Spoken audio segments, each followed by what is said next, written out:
Praise the lord. ప్రభువైన క్రీస్తు గొప్ప నామమున మీ అందరికీ నా శుభములు తెలియజేస్తా ఉన్నాను.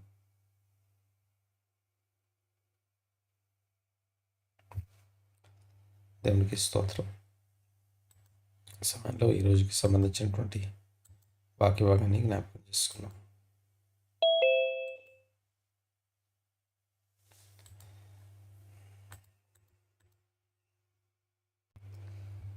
మనము 39వ కీర్తనని ఈరోజు ప్రారంభించుకుందాం.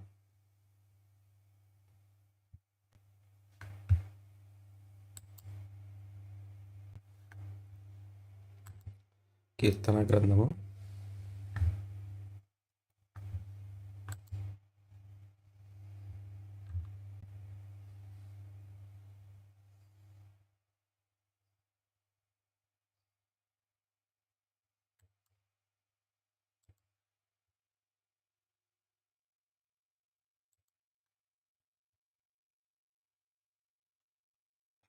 39వ కీర్తన మొదటి నుంచి చదువుకుందాం. నా నాలుకతో నేను పాపము చేయకుండానట్లు నా మార్గములను జాగ్రత్తగా చూచుకుందాం. భక్తిహీనులు నా ఎదుట ఉన్నప్పుడు నా నోటికి చిక్కము ఉంచుకొందుననుకొంటిని. 2వ వచనం, నేను ఏమీ మాట్లాడక మౌనినైతిని, క్షేమమును గురించి అయినను పలుకక నేను మౌనముగా నుంటిని. అయినను నా విచారము అధికమాయను, నా గుండె నాలో మండుచుండెను. నేను ధ్యానించుచుండగా మంట పుట్టెను. అప్పుడు నేను ఈ మాట నోరార పలికితిని, యెహోవా, నా అంతము ఎట్లున్నది, నా దినముల ప్రమాణం ఎంతైనది నాకు తెలుపుము. నా ఆయువు ఎంత అల్పమైనదో నేను తెలుసుకొనగోరుచున్నాను. నా దినముల పరిమాణము నీవు బెత్తడంతా చేసి ఉన్నావు. నీ సన్నిధిని నా ఆయుష్కాలము లేనట్టే ఉన్నది. ఎంత స్థిరుడైనను ప్రతివాడును కేవలం వట్టి ఊపిరి వలె ఉన్నాడు.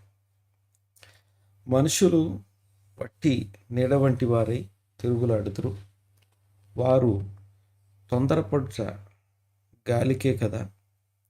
వారు ధనము కూర్చుకొందురు, కానీ అది ఎవనికి చేజిక్కునో వారికి తెలియదు. ప్రభువా, నేను దేని కొరకు కనిపెట్టుకొందును? నిన్నే నేను నమ్ముకొని ఉన్నాను. నా అన్నిటి నుండి నన్ను విడిపింపు. నీచులకు నన్ను నిందాస్పదముగా చేయకు.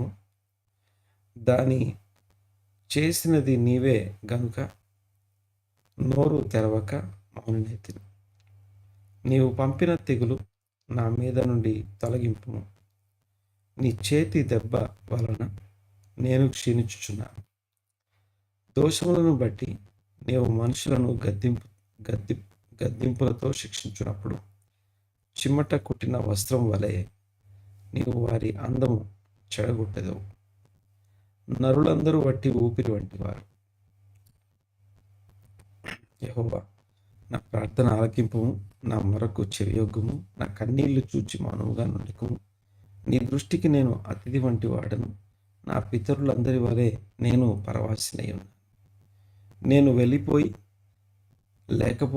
లేకపోక మునుపు నేను తెప్పరిల్లినట్లు నన్ను కోపంతో చూడకు. ఈ 13 వచనాల కీర్తన 39వ కీర్తన. ఈ కీర్తనకు ఉన్నటువంటి స్పెషాలిటీ ఏంటి? ఈ కీర్తన గురించినటువంటి కొన్ని ప్రాముఖ్యమైనటువంటి విషయాలు మేము జ్ఞాపకం చేస్తాం. అందులో మొదటిగా మనం అర్థం చేసుకోవాల్సినటువంటి విషయం ఏంటంటే, దేవునికి స్తోత్రం కలుగునుగాక.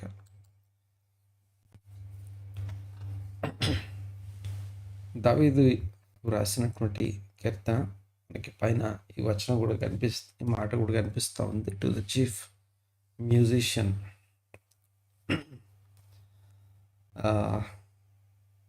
టు జదుతూన్ లేకపోతే ఎదుతూ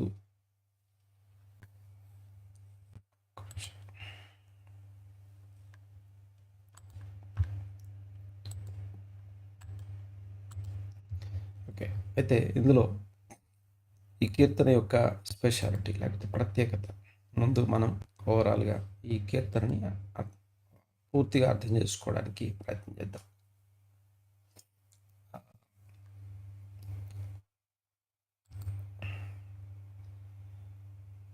ఫర్ ద లీడర్ అని రాస్తుంది. అంటే ఈ ఫర్ ద లీడర్ అని రాసినటువంటి కీర్తన లేకపోతే ఇంకొక మాట ఏంటంటే ఇక్కడ మనకు ఒక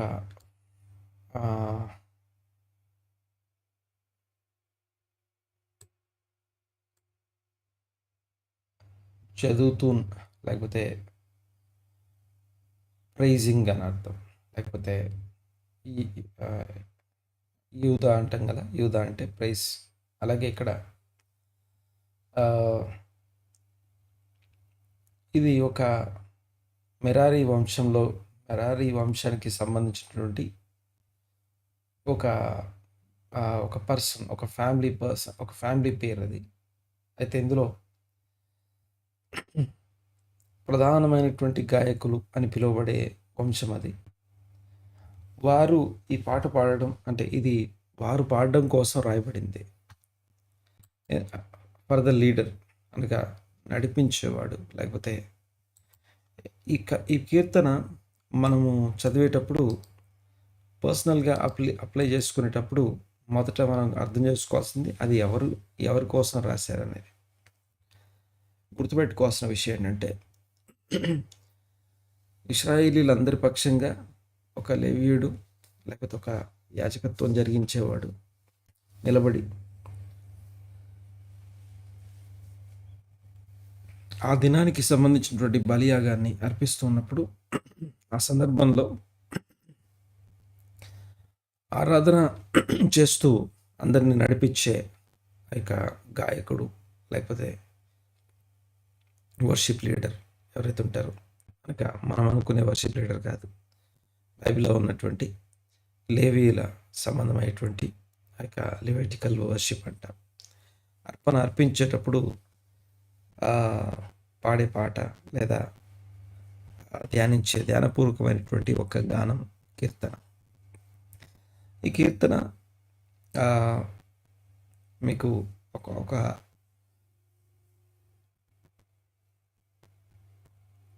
39వ కీర్తన 1వ వచనం, 62వ కీర్తన 1వ వచనం, 62వ కీర్తన, తర్వాత 77వ కీర్తన. ఇవి మూడు కూడా ఈ మూడిటి మీద కూడా ఇదే మాట రాసి ఉంటుంది. ఒకసారి గమనించండి. ఒకసారి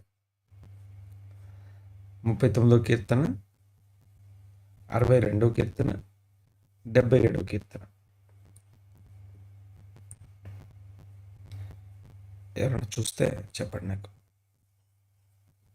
ఏమని రాస్తుంది తెలుగులో.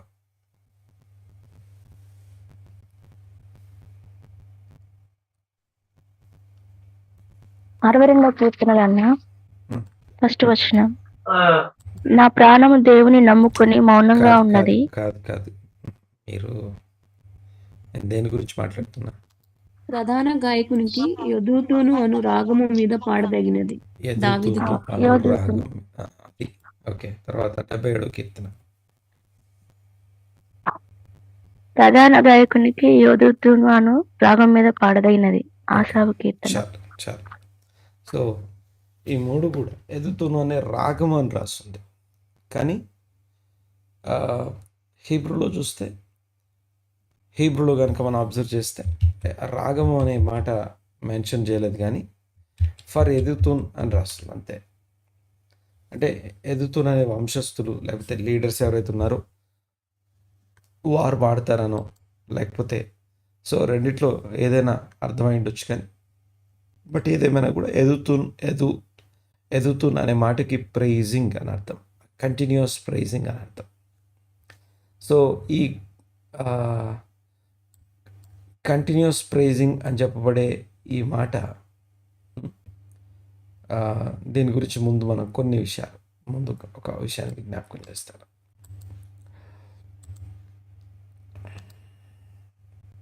రైట్.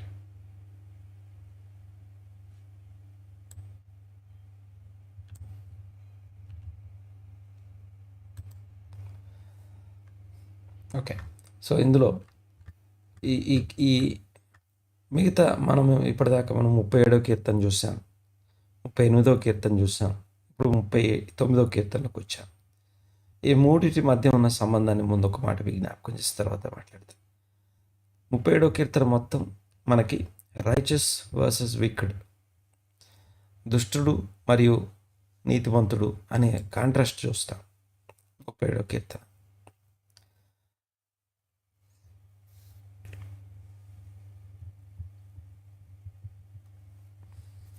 ముప్పై 38వ కీర్తన వచ్చేసరికి inward groaning, the psalm of lamentations అని మాట్లాడుకున్నాం. విలాప కీర్తన, లేకపోతే విచారంగా విలాపంతో ఉండి, okay, the inward groaning of sin, sickness and divine discipline, క్రమపరచబడడం కోసం, రోగం నుంచి బయటికి రావడం కోసం, లేకపోతే పాపం నుండి విడిపించబడడం కోసం చేసే ఒక ఆర్తనాదం, లేకపోతే ఇంటర్నల్ గ్రోనింగ్ అది. ఇది 38వ కీర్తన. బట్ 39వ కీర్తన ఏంటంటే ఇది రెస్పాన్స్. దేవునితోని ఎలా మాట్లాడతాను, దేవునితోని ఎలా మాట్లాడి ఎలా ప్రార్థన చేస్తాను. సో 37 నీతిమంతుడు, యథార్థవంతుడు, లేకపోతే దుష్టుడు, వారిద్దరి మధ్య కాంట్రాస్ట్ చూస్తే 38లో వ్యక్తిగతమైనటువంటి యొక్క మూలుగు, ఏడుపు, మనము లోతు, ఎలియాజరు, లేకపోతే మోషే, ఈ యోసేపు, వాళ్ళందరిలో ఉండే ఆ యొక్క ఇంటర్నల్ స్పిరిచువల్ స్ట్రగుల్ ఉంది కదా, దానికోసం ఎలాంటి విలాపం వాళ్ళు కలిగి ఉన్నారో దాని గురించి తెలియజేసే 38వ కీర్తన. బట్ 39 మాత్రం దేవుని సన్నిధిలో చేసే ప్రార్థన. ఒక చెప్పాలంటే అదొక కంట్రోల్డ్ పెయిన్, లేకపోతే ఒక మనల్ని మనం స్వాధీనంలో ఉంచుకునే ఎంత నొప్పి, బాధ, వేదన ఉన్నప్పటికీ మన కంట్రోల్లోకి మనం ఉండే ఒక సెల్ఫ్ కంట్రోల్కి సంబంధించినటువంటి కీర్తన. అయితే దీంట్లో ముందుగా ఒక మాట, ఈ ఎదుతూను అనేది ఏంటిది అని మాట్లాడుకున్నాం కదా, దీని గురించి ముందు మాట్లాడుకుందాం. ఒకసారి ఒక 3 వచనాలు చెప్తాను, గమనించండి ఒకసారి. మొదటి వచనం ఏంటంటే, మొదటి దినవృత్తాంతముల గ్రంథం, 1 Chronicles 16:41. చూడండి ఒకసారి, 1 Chronicles 16:41 and 42. ఒకటి ఎవరైనా చదవండి ఫాస్ట్గా.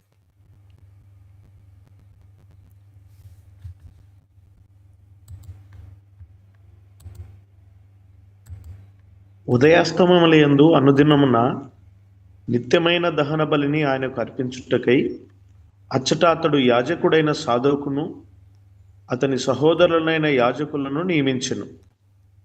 యెహోవా కృప నిత్యముండునని ఆయనను స్తుతి చేయుటకై వీరితో కూడా హేమానును, యెదుతూనును, పేళ్ల వరసను ఉదహరింపబడిన మరికొందరిని నియమించెను. సో ఇది ఒకసారి ఈ యెదుతూన్ అనే పర్సన్ పేరు. తర్వాత అదే 25వ అధ్యాయం మొదటి వచనం చూడండి ఒకసారి, 1 Chronicles 25.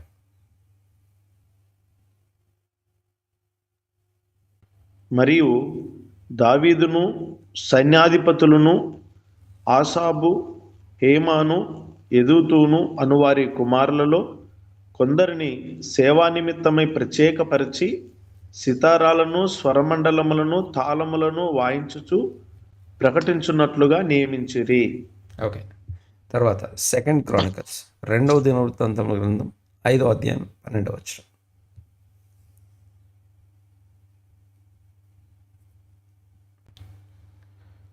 Second Chronicles. ఆసాబు, హేమాను, యెదుతూనుల సంబంధమైన వారును వారి కుమారులకును సహోదరులకును సంబంధితులకు పాఠకులైన లేవీలందరూ సన్నపు నార వస్త్రములు ధరించుకొని తాళములను, తంబురలను, సితారలను చేతపట్టుకొని బలిపీఠములకు తూర్పు తట్టున నిలిచిరి. యా. ఇక్కడ ఆ, ఈ 3 వచనాల్లో 3 పేర్లు పర్టికులర్గా కనిపిస్తున్నాయి. ఎవరెవరు? ఆసాపు, ఇంకొకరు హేమాను, హేమాను, యెదుతూను. యెదుతూను. ఈ 3 పర్సన్సే, కానీ వీళ్ళ ఫ్యామిలీస్ ఉన్నాయి. మొదటి వచనం చదివి చూసారా? మొదటి దినవృత్తాంతముల గ్రంథం 16వ అధ్యాయంలో 41వ వచనంలో అక్కడ ఏమనుందంటే, ప్రతిరోజు అనుదిన దహన బలి లేకపోతే అనుదిన బలి అని చూస్తాం. ఓకే, ఫస్ట్ క్రానికల్స్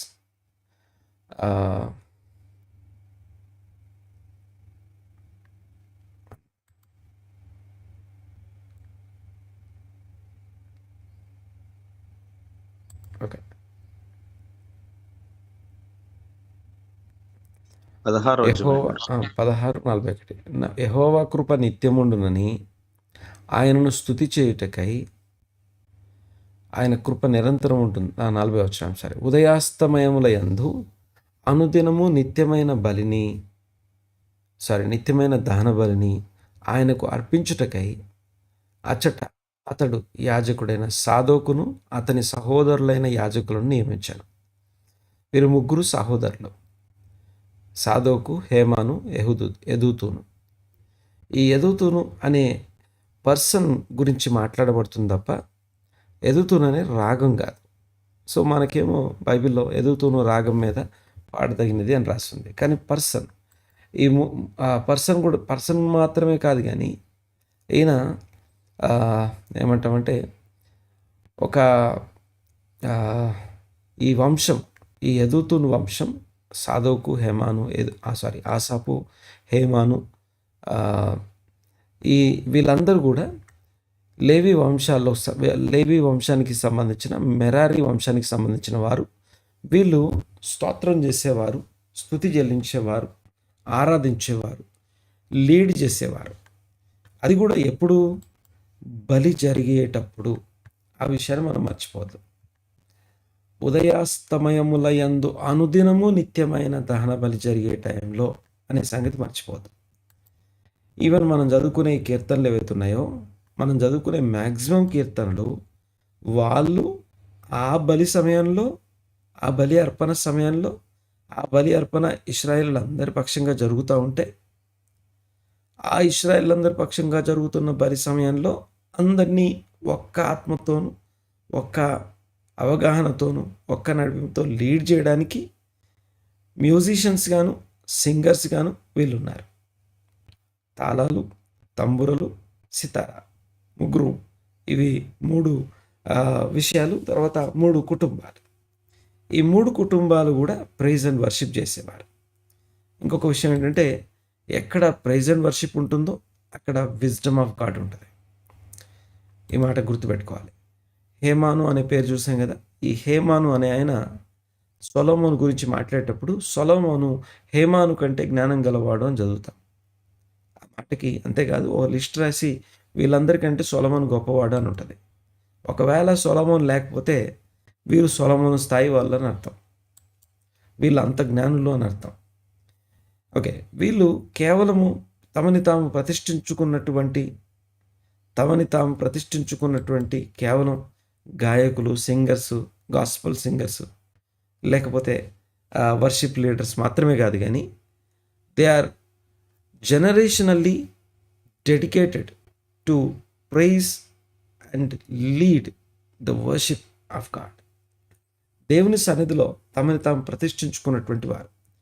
వాళ్ళని ఎలా నడిస్తే మంచిదో వాళ్ళ కోసం ఒక సాహిత్యాన్ని ఈ దావీదు ఏర్పాటు చేస్తున్నాడు.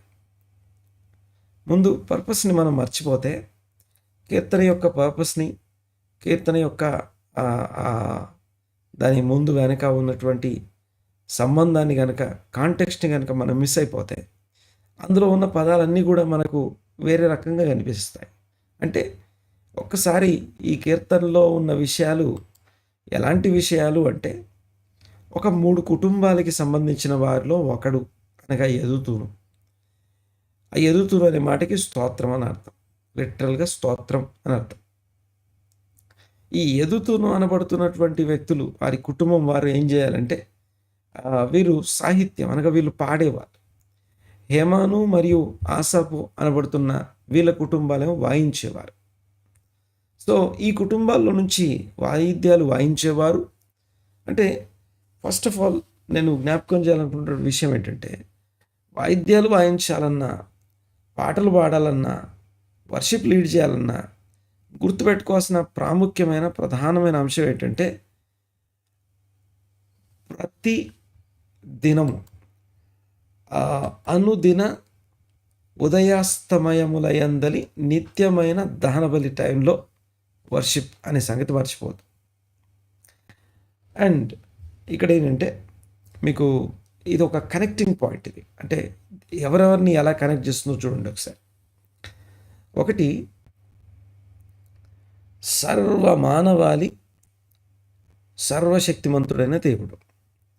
దేవుణ్ణి మానవాళిని కలిపించడం కోసం, వారిద్దరిని తిరిగి యునైట్ చేయడం కోసం, దేవుణ్ణి హత్తుకునే ప్రజలుగా చేయడం కోసం దేవుడు ఏర్పరచుకున్న యాజక రూపమైన రాజ్యం ఇశ్రాయేలు. సర్వ మానవాళిని దేవునితో కలిపించడం కోసం దేవుడు పిలుచుకున్న ప్రత్యేకించుకున్న యాజక రూపమైన రాజ్యం ఇశ్రాయేలు. ఆ ఇశ్రాయేలులో 13 గోత్రాల్లో ఈ గోత్రం, లేవి గోత్రం, ఇశ్రాయేలీలందరినీ దేవునితో కలిసి ఉండటానికి, వాళ్ళు వాక్యం బోధించడానికైనా, అందరి పక్షంగా బలులు అర్పించడానికి, న్యాయం తీర్చడానికి, ఆయన కట్టడలు, ఆయన న్యాయ విధులు బోధిస్తూ అనుదినము ఉదయాస్తమయములయందు నిత్యమైన దహన బలి నైవేద్యాలు చేస్తూ, అర్పణలు అర్పిస్తూ, యాచనలు చేస్తూ, ప్రార్థనలు చేస్తూ ఉండే లేవి కుటుంబం. ఆ లేవి కుటుంబాన్ని కూడా బలి చేసే, యాజకత్వం చేసే వాళ్ళు ఒకరైతే, పక్క నుండి పాట పాడుతూ లేకపోతే వాయిద్యాలు వాయిస్తూ ఆ యొక్క అర్పణ జరిగే టైంలో, అంటే ఇశ్రాయేలు ప్రతి హృదయాన్ని దేవుని తట్టు తిప్పడం కోసం, లేకపోతే దేవుడు వారి తట్టు తిరుగున్నట్లుగా చేసే పాట, వాయిద్యాలు, ఆరాధన, ఇవన్నీ కలిగి ఉండే ప్రత్యేకమైనటువంటి ఈ కుటుంబం అనగా ఈ మెరారి వంశస్థులు. ఆ వంశంలో ఉన్న 3 కుటుంబాలు, ఆసాపు, హేమాను మరియు ఈ యొక్క యెదుతూను. ఈ ముగ్గురు వాయిద్యాలు వాయించాలి, పాటలు పాడాలి. అంటే దేవుని సన్నిధిలో ఒక పాట పాడాలన్నా, ఆరాధన చేయాలన్నా, లేకపోతే ఒక ఏమంటామంటే అది కనెక్ట్ చేసే విషయం. అది ఏదో అందరు నన్ను మెచ్చుకోవడం కోసం పాడే విషయం కాదు. అందరు నన్ను గుర్తించడం కోసం, అందరు నన్ను చప్పట్లు కొట్టడం కోసమో, లేకపోతే నన్ను నా రాగాన్నో లేకపోతే నా స్టైల్నో అందరూ ప్రైజ్ చేయడం కోసం పాడడం కాదు. కానీ వర్షిపర్ని అనగా ఆరాధికుల్ని మరియు ఆరాధించబడే దేవుని మధ్యలో కలిపి ఉంచే ఫ్యామిలీ. అండ్ ఎవరు పడితే వాళ్ళు ఇండివిజువల్స్ వచ్చి, ఇదిగో నాకు ప్రేరేపణ ఉంది, లేకపోతే దేవుడు నన్ను పిలిచాడు, నేను పాడతాను అని కనుక మాట్లాడితే, గమనించండి ఒకసారి, పాడ తగిన గీతము అని ఉంటుంది. తర్వాత వీరు వాయిద్యాలు వాయిస్తారు. అంటే పాడ తగిన కుటుంబాలు, వాయించదగిన కుటుంబాలు, తర్వాత ఆరాధన లీడ్ చేయగలిగిన కుటుంబాలు. అంటే మనం ఏమంటామంటే ఒక వంశపారంపర్యంగా ఉండే, అంటే ఆ వంశంలో పుట్టిన వాళ్ళకే అవకాశం. అంటే ఆ వంశం సెలెక్ట్ చేయబడడానికి దాన్ని లీడ్ చేస్తున్న ఆ మొదటి వ్యక్తులు ఉన్నారు చూసారా, మనం మాట్లాడుకునే ఆసాపు, హేమాను, యెదుతూను అనే వీళ్ళు ఎవరైతే ఉన్నారో, వీళ్ళు వారి ధన్యతను ఒకసారి గమనించండి ఒకసారి. అంటే నా పాయింట్ ఏంటంటే, ఇప్పుడు మనకు ఊరికే ఏమంటామంటే క్రీస్తు చేస్తున్నందు నేను కూడా రక్షణ పొందాను, నేను కూడా దేవుణ్ణి ఆరాధిస్తున్నాను, లేకపోతే దేవుణ్ణి, మొట్టమొదట మనం గ్రహించాల్సిన విషయం ఏంటంటే, వంశపారంపర్యంగా ఉండే రూల్ కనుక అది అలాగే కంటిన్యూ అయితే అంటే దేవుడు అలాగే ఉంచి వాళ్ళకి మాత్రమే అవకాశం ఇచ్చి మిగతా వాళ్ళందరినీ మీరందరూ జస్ట్ ఊరికే పక్కన ఉండండి అని చెప్పడం కోసం కాదు, పక్షపాతం చూపించడానికైతే కాదు. కానీ ప్రతి ఒక్కరూ అనుసరించడం కోసం ఒక ఎగ్జాంపుల్ కావాలి దేవునికి. ప్రతి ఒక్కరూ అనుసరించి వెంబడించి నడిపించబడడం కోసం ఒక ఎగ్జాంపుల్ కావాలి.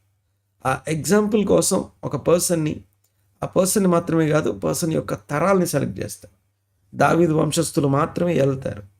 కారణం ఏంటంటే దావీదు యొక్క గొప్పతనం, దావీదు పట్ల దేవుడు చూపిస్తున్న శాశ్వత కృపకి గుర్తు ఏంటంటే, ఇదిగో నీ సింహాసనం మీద నీ సంతానంలో ఎవరో ఒకరు రాజే ఉంటారు. అలాగే హేమాను లేకపోతే ఈ యొక్క మనం మాట్లాడుకున్నటువంటి ఎదుగుతూ నిలబడుతున్న ముగ్గురు ఎవరైతే ఉన్నారో, ఈ ముగ్గురు కుటుంబాలు ఏవైతే ఉన్నాయో, వీరు వారి తరతరాల్లో ఎవరో ఒకరు వాయించేవారు, ఎవరో ఒకరు ఆ పాట దగ్గరేవారు. అయితే వారు పాడడం కోసం దేవుని హృదయానుసారుడైన దావీదు పాడతగిన గీతములను, పాడతగినటువంటి సాహిత్యాన్ని వారికి ఇచ్చాడు. ఆ సాహిత్యంలో ఒక భాగాన్ని 38వ కీర్తనని 39వ కీర్తనని మనం ధ్యానం చేస్తాం. This is the backdrop story of Psalms 38. తలవంచి కళ్ళు మూసుకొని ప్రస్తుతానికి ప్రార్థన చేసుకుందాం. పరమ తండ్రి, మా దేవ, కృతజ్ఞతలు, స్తుతులు, స్తోత్రం నాయన. ఒక్క వ్యక్తి యొక్క ఆత్మీయ జీవితం అది తనతో పోవట్లేదు కానీ తరాలని ప్రభావితం చేస్తాం. ఈ ఉదాహరణలు ప్రతి ఒక్క వ్యక్తి జీవితంలో మా ముందు కనపడతా ఉన్నాయి. రాజులైన యాజక వంశంలో నన్ను మమ్మల్ని పాలిభాగస్తుని చేసినందుకు వందనాలు. స్తోత్రము స్తోత్రము స్తోత్రం నాయన, మీకే కృతజ్ఞత చెల్లిస్తా ఉన్నా. మీకే వందనాలు. సర్వాధికారి, సర్వశక్తిమంతుడా, సర్వోన్నతుడా, మీకే వందనాలయ్యా. స్తుతి, స్తోత్రము, ఘనత, మహిమ, ప్రభావం మీకే ఆరోపిస్తున్నా. క్రీస్తు గొప్ప నామమున ఏకీభవించిన ప్రతి ఒక్కరిని మీ హస్తాలకు అప్పగిస్తా ఉన్నా. దీవించి ఆశీర్వదించి స్థిరపరచండి. మనోనేత్రాలు వెలిగించి జ్ఞానం, ప్రత్యక్షత కలిగిన మనస్సు దయచేయండి. ఈ యొక్క భాగాన్ని 38వ కీర్తనను అర్థం చేసుకునే మనస్సు ప్రతి ఒక్కరికి దయచేయమని ప్రార్థిస్తున్నాను. సర్వమును ఏలుచున్న దేవునితో అనుసంధానపరిచే, ఐక్యపరిచే నాయకత్వపు లక్షణాల చేత ప్రతి వ్యక్తిని నింపి దీవించి ఆశీర్వదించి వర్ధిల్లజేయమని, ఆత్మ సంబంధమైనటువంటి బాధ్యత గుర్తెరిగి బాధ్యతాయుతంగా మెలగడానికి, ప్రవర్తించడానికి, జీవించడానికి, అనుసరించి అవలంబించడానికి కృపదైత్యమని వేడుకుంటూ సమాజంలో ఉన్న ప్రతి ఒక్కరిని మీ హస్తాలకు అప్పగిస్తూ దేవవందనాలు, స్తోత్రనైన వారి మీద మీ కందృష్టి నుంచి దీవించి ఆశ్రయించి వర్ధిల్లజేయమని వేడుకుంటూ వారి ఛాలెంజెస్ అన్నిట్లో, ఈ దినపు ఛాలెంజెస్ ఏవైతే ఉన్నాయో వాటన్నిటిలో ప్రతి ఒక్కరికి తోడై ఉండి బలపరిచి, దృఢపరిచి, స్థిరపరచమని వేడుకుంటూ ఈ ప్రార్థన నజరేయుడైన యేసుక్రీస్తు నామమున అడిగి బ్రతిమాలి వినయంతో వేడుకొంచున్నాం తండ్రి. Amen, amen, amen, amen. ఆశీర్వాదాలు మా మీద పాట, ఆశీర్వాదంతో సెలవు తీసుకుందాం.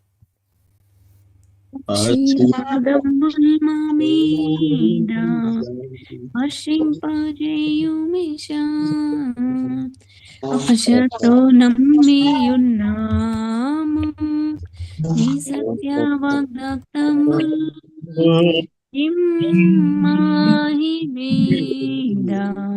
కృమ్మారించుము దేవా, క్రమ్మార ప్రేమ వర్షాంబుల్ కృమ్మారించుము దేవా.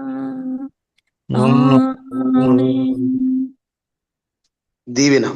తండ్రి అయిన దేవుని ప్రేమ, అద్వితీయ కుమారుని యొక్క కృప, పరిశుద్ధాత్మ యొక్క ఎడబాయిని సన్నిధి సహవాసం ఈ దినమందు వాక్యం అందించిన దైవజనుల కుటుంబం మీదకును, ఈ దినమందు ఈ జూమ్ మీటింగ్ లోకి ఇన్వాల్వ్ అయినటువంటి సేవకులకు, విశ్వాసులందరి మీదకును సదాకాలము తోడై ఉండును గాక. Shalom praise Lord. షాలోమ్ ప్రేస్తున్నాడు. షాలోమ్ ప్రైజ్ చాలా లార్డ్. మంచి షాలోమ్. షాలోమ్. అందరికీ షాలోమ్ అండి. Praise the Lord. అన్న షాలోమ్ అన్న, అందరికీ షాలోమ్. షాలోమ్ గారు అందరికి షాలోమ్ అండి.